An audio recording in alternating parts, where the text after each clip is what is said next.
Hello, this is Reverend Sheila E. Johnson.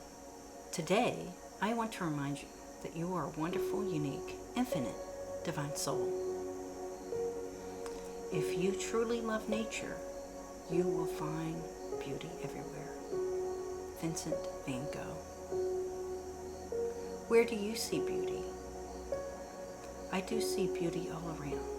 Doesn't matter where I'm at, but I see something beautiful everywhere, especially the beautiful people, the beautiful souls that I surround myself with. Surround yourself with beauty.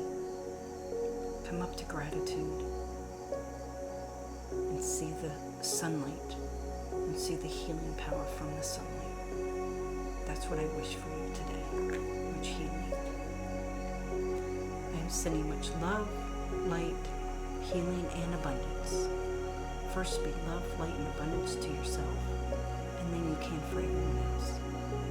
This is Rev Sheila E. signing off for now until next time. Thank you, and namaste.